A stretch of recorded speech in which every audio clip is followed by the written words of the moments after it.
Alright, so this video goes out to my fellow smoke bots, aka the unsung heroes of Valorant, aka my controller mates. Brimstone, Omen, Viper. Let's get in here, let's talk. So for those of you who don't know who I am, I'm Mel. I've been a diamond player since this game came out. I just recently reached Immortal. During that whole time, I have been basically a flex player. I play Sentinels, Duelists, controllers, whatever, right? And then I also have 3,000 hours in Counter-Strike. And what I've learned from all of that is that when attacking at the macro level, there's about 3 goals, right? That generally you can narrow everything down to, right? Number 1 is map control. You know, like not just rushing one place, having control of the whole map to stop rotations and whatnot. Number 2, the spike plant. Number 3, kills. Kills is last because the other 2 things lend to getting kills, right? So everything just kind of feeds into each other. You have map control, you can eventually plant the spike. By the time you get full map control, or a good amount of map control, and then have planted the spike, you've probably had kills, and you will keep getting kills, right? That's the thought. And so one of the most crucial pieces of attaining map control is a controller, right? It's literally in their name, right? You know, our Brimstones, our Omens, our Vipers, the smokes, and in general, the abilities that block sight are what contribute most to attaining map control, but I would really emphasize the smokes and the Viper wall, right? I think that generally jet smokes and Phoenix walls, they can be good, especially when you're taking a site, right, to block direct sight lines like this one right here. But you know, to take in map control in something like mid at cat, right, it's not gonna accomplish the same goal as a smoke or a Viper wall. Now, that doesn't mean that your game is lost just because you don't have a controller, right? Like, it's hard to take map control without a controller, but it's not impossible. So the number 1 component to remember when playing a controller is that you don't have to play one, okay? It's a video game, okay? The most important aspect of any part of Valorant, and even improving, is to have fun, okay? So allow yourself to take breaks from controllers.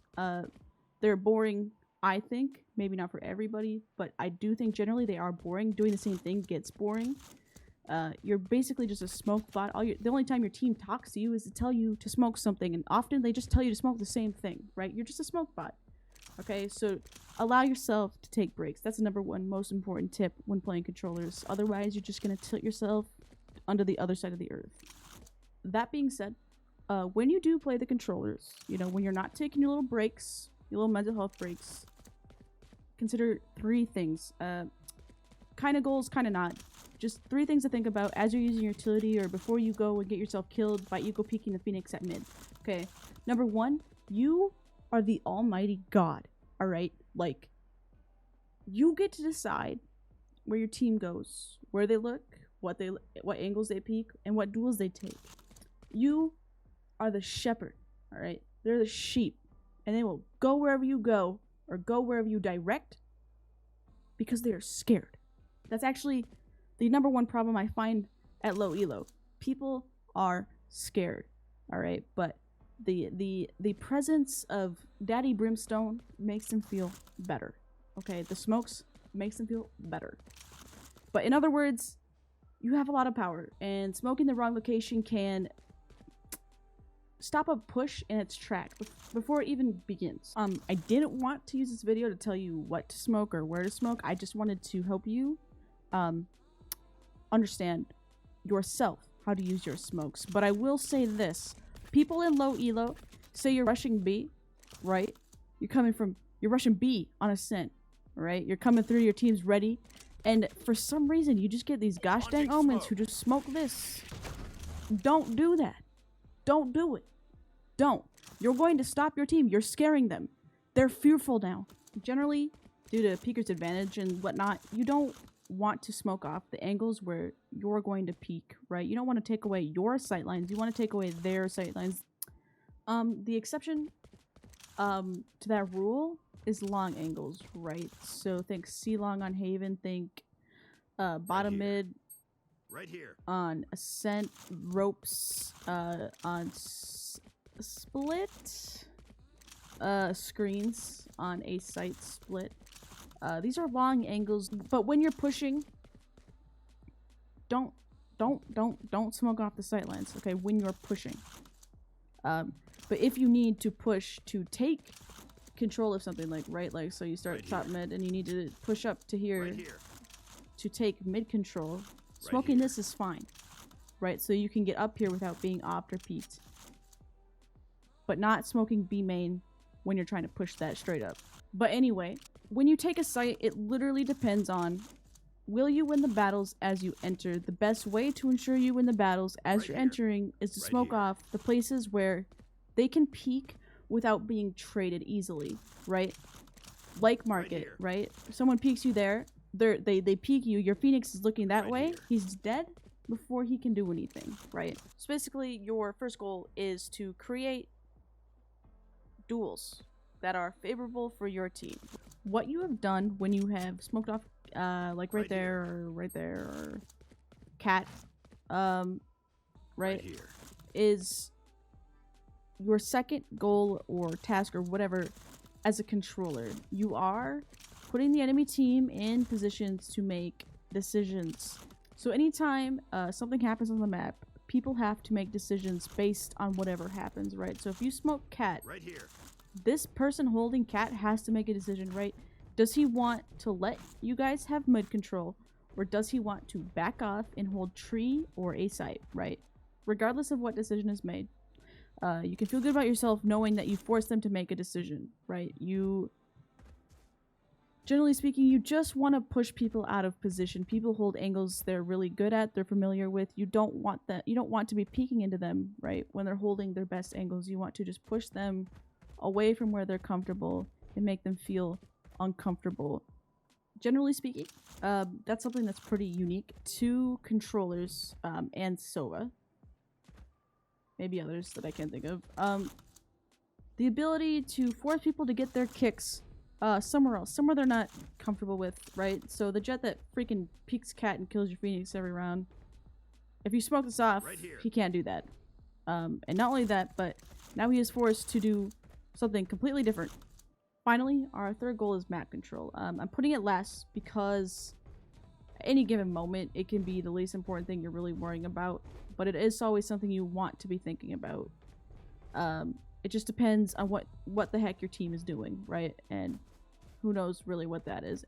And generally, when you are doing the other two things, you know, such as preventing your Phoenix from getting himself killed from the jet at cat, you're also getting map control, right? So map control is like, it's kind of like a secondary motive for every single thing you do, because it just kind of happens naturally anytime you put down a smoke. That being said, when your express goal is to take map control, do not worry about using your utility, okay?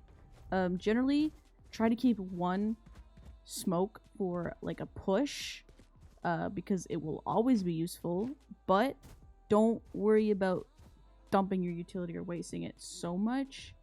Otherwise, you're just going to be too stingy with it. It's just not going to work out. Taking map control is hard. You know, it shouldn't happen easily. You need to use utility to do it. Don't worry about using utility.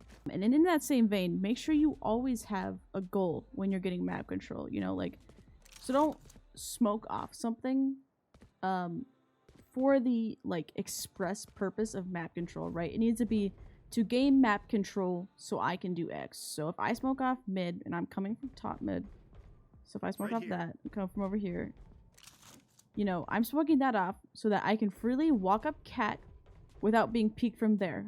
However, I am not going to smoke off cat itself because my plan is to come up cat and take this duel here with this person who's probably Right sitting there. So yeah, everything I do up until we take the site is to take the site, right? That is the be-all end-all goal. You know, getting map control, how to get map control, where to get it, how much utility do I want to use, what is our, you know, end goal, which side are we gonna push? Because if we're pushing B, I might want more smokes than I would if I went A, for example. But also forcing the enemy to do things that they are uncomfortable with, or to put them in positions that they are uncomfortable with at the same time. You know, often you can get double uses out of your smoke. But I also really want to stress that this is just what I think about, right? This is just like a...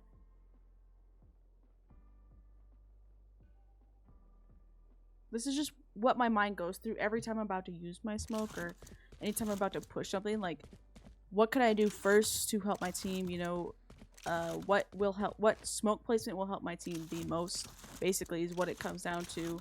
But those are the general guidelines I follow to help my team, right? Those are things that I think about the most. And it will not work for everybody. It is not the be-all end-all, right? Everyone has their own way of doing things. It's just mine. Thank you for watching. I appreciate it so much.